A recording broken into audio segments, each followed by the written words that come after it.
Hey guys, what's going on? Welcome back to the channel. Star Agent Starco Gaming here, back with another Marvel Future Fighter video. Guys, today we're gonna jump in this video and talk about my boy Magneto. I used to trash Magneto, let's be honest guys, but now with his new uniform, he actually a very solid tier 3. And you know what's the funny part, guys? I just recorded the full voiceover, but I forgot to enable the microphone, so I have to do it again. So hopefully I'm gonna share as good information as did in the first version, because that was a really good version, by the way guys. But we're gonna do the best we can. So now, what game mode this uniform is actually gonna be good?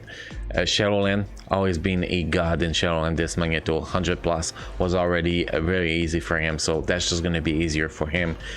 So Shadowland is awesome. Squad battle, you can actually put a team around him. He's going to be able to get close to 2 million points in squad battle, at least with a setup like I'm doing, which is actually pretty solid. Wall boss ultimate, he is going to be able to clear at least 1 or 2 wall boss ultimate stage 99. In this video, in the wall boss in the gameplay section, we're gonna have a body mod 90, because I'm still working on my builds. When I'm done with my build, we're definitely gonna make a video about the body mod 99 without a single doubt. Lance Battle Extreme, well, he's already replacing Captain Hydra as a meta for Lance Battle Extreme without a single doubt. He was tested on no restriction, where that he has a huge disadvantage because he does not really pierce through the barrier, and he was doing over 4 million with most people. So definitely it's going to be a replacement for Captain Hydra. And yes guys, as soon as Blast Villain happen, we will be making a Lance Battle Extreme guide to help you guys on playing him in Lance Battle Extreme. Now if we look at the PvP, definitely not a timeline meta, not a Lance tournament meta. Now for Lance Conquest, I do not have a PvP build on him. I'm strictly PvE, but if any of you guys tested him in Lance Conquest with this new uniform with a PvP build, please share your feedback in the comment section so we can help the community to know if he's viable in PvP or not.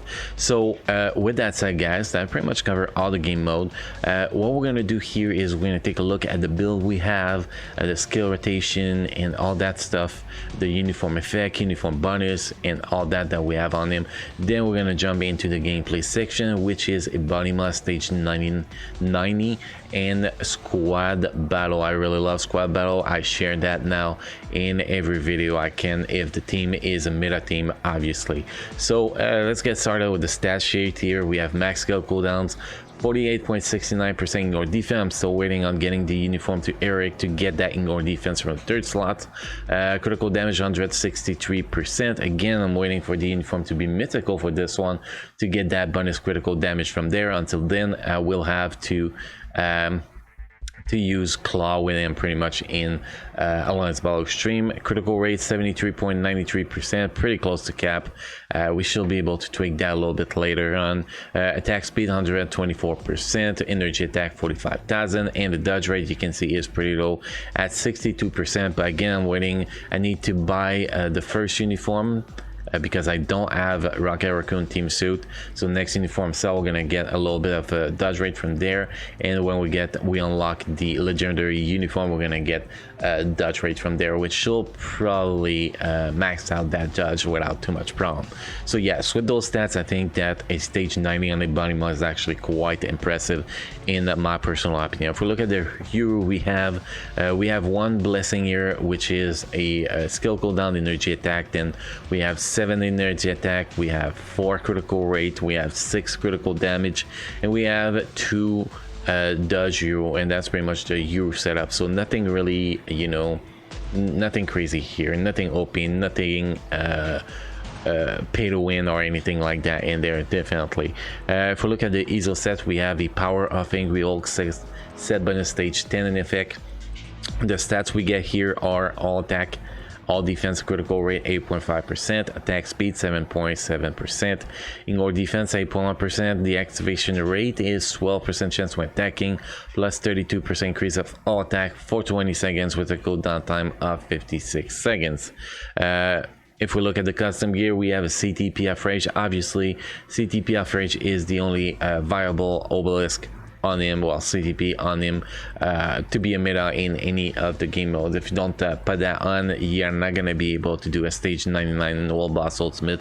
You're not gonna become a Lance Ball Extreme meta, and he's not gonna be able to do a good score in squad battle. So that CTP of Rage is kind of mandatory on this guy to perform very well. So the stats we have on this CTP of Rage is 30.9% critical rate, 25.7% dodge rate. Then we have the max stats, which is increased 0.9% damage per 1% of dodge rate and critical rate, and ignore boss damage decreased by 60%.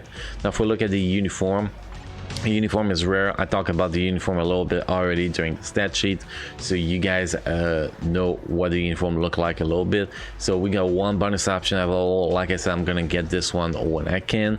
The second bonus option is in my Frost and Marvel now, which we have a mythical energy attack at 551 there. The next uniform is going to be the thing, which I have a normal, so that's not going to be a big boost, but I just need like 1.5% ignore defense, so it doesn't really matter there. The stats I'm gonna get from this one. Then we're gonna have the other two uniforms that I forgot what they are. I know they are. I talked about them in the previous videos, so and I think I do have them in my inventory too, if I'm not mistaken, if I remember right. Now the uniform bonus here, apply to self, increase chain damage by 20% with tanking, which is awesome because it does a lot of chain attacks, and enhance repulsion skill effect, which pretty much just do more damage to the targets around him, which is pretty awesome. Then he has skill changes on skill number 2, 3, 4, and 5. And if we actually look at those skills, guys, so we can talk about the rotation. Well, his leadership is still the best leadership for himself in most cases. 45% increase of all attack. Is tier 1 passive is repulsion. We just talked about it. People comes close to him, they get damaged automatically by this skills. The tier 3 did not change, it's still the same. It's the only ability that gives him penetration, if I remember right. Also apply defense down. If you actually get, you can actually put Voodoo lead with him and actually get that defense down up to stack up to 100%, but that will only apply when he uses tier 3, so I'm not sure that will be any good in my opinion, but we could actually test it out. If anybody wants to remind me to test this out during a live stream, that will be awesome, because I will probably forget. His tier 2 passive is still the same, increase damage dent to human characters by 80%, increase skill damage 30%, bonus damage 20%, increase all debuff effect by 10% and duration by 20%. So even here, the 10% all debuff effect, it will apply to the defense down, which instead of applying a top of 80%, it's going to be 88%, but that's still not going to be enough to reach the cap of 100%, sadly. Now if we look at the skills, the skill rotation is very simple. First skill in the rotation is 4, you cancel it right away, you just want the invincibility mostly. Then you're gonna go into the second skills, you're gonna cancel right away, you get your immunity, well, your all defense down apply. Then you're gonna go with the fifth skill. The fifth skill is your cumulative damage based on the damage dealt, plus you want to wait for the big ball, big black ball to start forming. On that big black ball start forming, you're gonna cancel that fifth skill into the third skill, which is gonna be CCing the boss too, which one don't care. You're gonna let that iframe goes as long as it goes. Then when this iframe is over, you're gonna go with the first skill, and then you're gonna repeat the rotation. Now you do that over and over. Then when your tier 3 is ready, you just smash that tier 3 and try to sync it with the proc as much as possible, and that is pretty much it for the rotation for him. Once we go in the Lance Ball Extreme guide in a few days, guys, we are going to go in more details with that skill rotation and how to maximize it as much as possible for Lance Ball Extreme. But for World Boss Ultimate, it's really that simple, guys.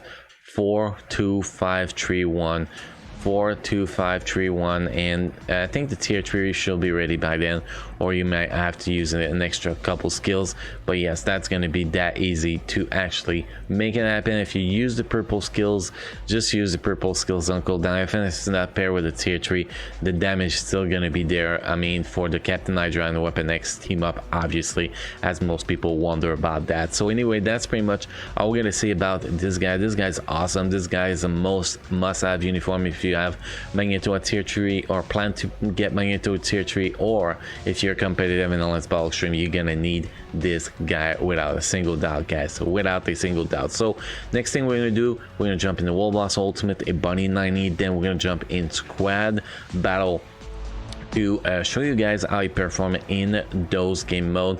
Again, guys, don't forget to subscribe to the channel. Make sure to check the bell next to subscribe button to get notified when we post a new video, go live with the live stream. Don't forget to drop a like on this video. You guys enjoy the gameplay section, and on that, I will see you next time.